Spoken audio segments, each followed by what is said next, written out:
In this 20-second lesson of Algebra 2, as it's stated right here, I'm going to be covering the basis of logarithmic functions. For example, if we're given 5 cubed equals 125, we want to be able to change that into a log function. And here's the rule. If you have b to the x equals y, you could rewrite that, or you should rewrite that as log of base b. Notice the b, the base, goes right there. And then the argument, or the right side of the equal sign, the y, goes in that position. Notice that the b is written half the size, lowered a little bit. Finally, the exponent, the x in this case, will go on the right side of the equal sign. Then if we were to change that 5 cubed equals 125 into log equation, it will look like this. Log base 5. Notice again, the base is the first number that you're going to be writing right there. And then the argument 125 comes from the number on the right side of the equal sign when we have that exponential equation. Finally, the exponent, the 3, will go on the right side of the equal sign. Then, if we wanted to find 10 to the x equals 3588, and I'm going to show you why the log is so useful.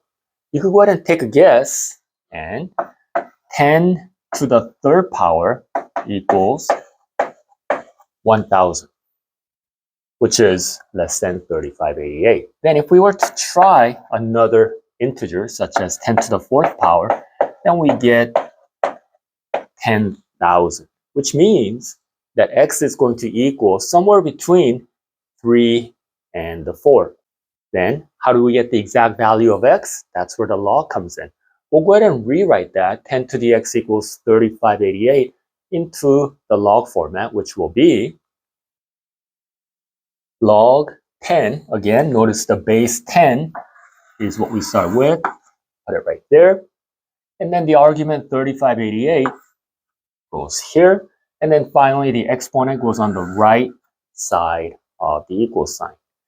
And we could rewrite that log base 10 3588 as log without the base and 3588. So what I wanted to point out is that because the base 10 is used so often in math, that we like to abbreviate or shorten the writing by eliminating the 10 when we have the base as 10. So again, you could write log of base 10 or just write log without the base, and then 3588 equals x. So remember, if there's no base, it means there's a 10 right there.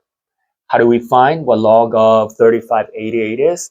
Back in the day, when I was in high school, long time ago, we would actually look up log base 10 3588 on a table. However, with the invention of calculators and computers, we're able to input this in either calculator or computer and get the exact value.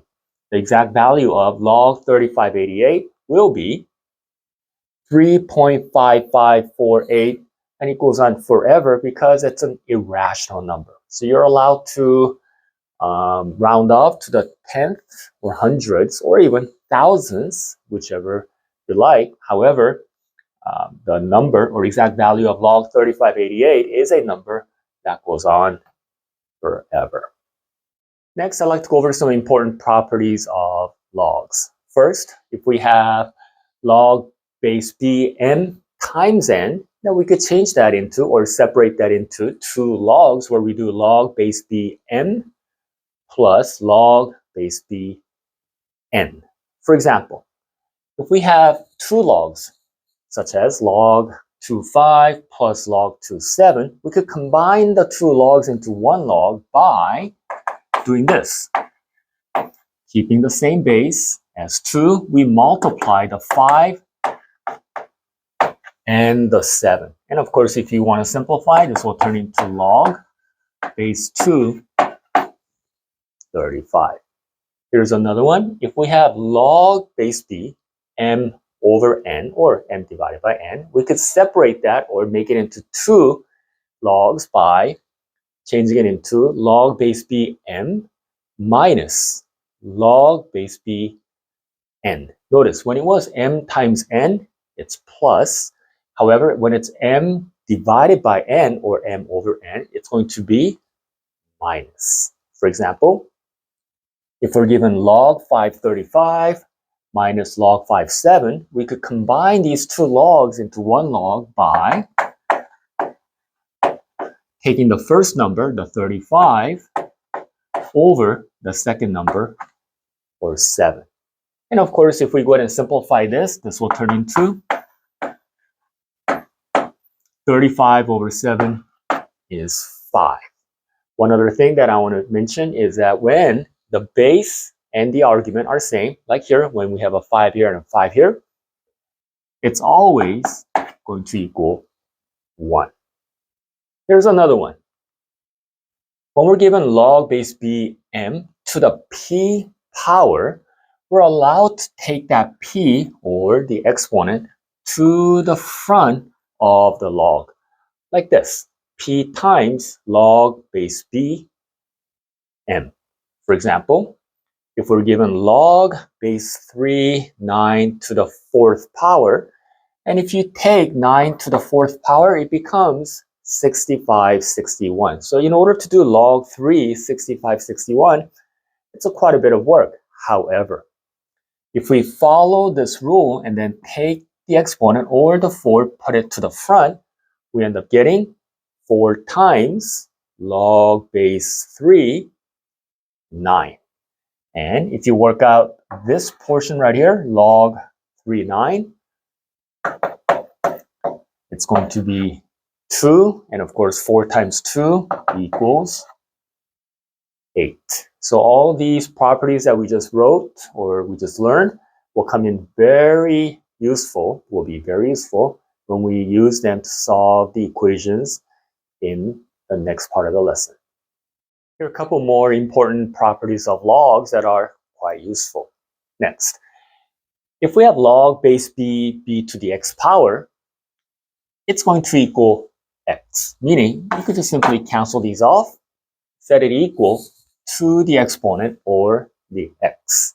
For example, if we're given log base 5, 125, we could change this into log base 5. 125 is 5 to the 3rd power, meaning we could just go ahead and cancel off the log base 5 and the 5 as long as the base and the argument are same, and we could set it equal 3. Here's another one. If we have b all to the log base bx, it's going to equal x, meaning you could go ahead and cancel off the b, log base b, and then simply set it equal to the x that we have here in the argument position. For example, if we have log, or if we have 3 all to the log base 3, 14 power, we could go ahead and cancel off the 3, log 3, and this will equal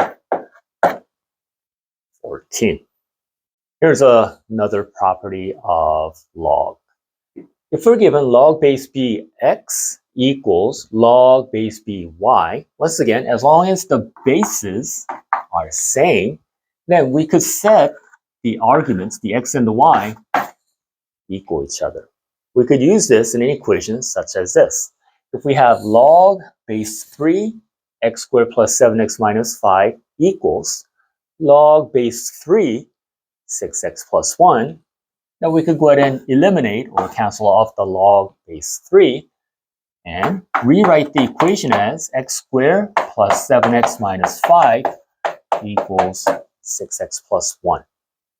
Then we'll go ahead and subtract the 6x, making it x squared minus or plus x. And then we'll go ahead and subtract 1, giving us the minus 6. Then to solve for x, we'll go ahead and factor this equation, which will be x and x. If the third sign is negative, it's always going to be opposite of each other, plus minus. And then to get that 1x, we need a 3 here and a negative 2 here. Finally, if we solve for x, we get x equals negative 3 from here, and we get x equals positive 2. However, here's an important thing that you must learn. the domain of log is such that the value of the argument, or the y in this case, must be greater than 0, must be positive. If we were to take that -3 into the original equation, such as here, where we get log of base 3 6 times, we'll take the -3 in here, plus 1, it's going to be log base 3, and it's going to be -17. As it's stated here, the domain of the log function, or the argument, must be greater than 0. But here, we got a negative number by plugging in the -3, which means x cannot be -3, or -3 is what we call an extraneous solution. If we were to take the 2, plug it into the first log here on the left side of the equal sign, or the right side, we are going to get a positive number. Therefore, 2 is okay, or x equals 2 is going to be our only and final solution. In my next lesson, in lesson 23, I'm going to do more logs where we're going to be doing more complicated and more useful stuff using the log lesson that we learned here.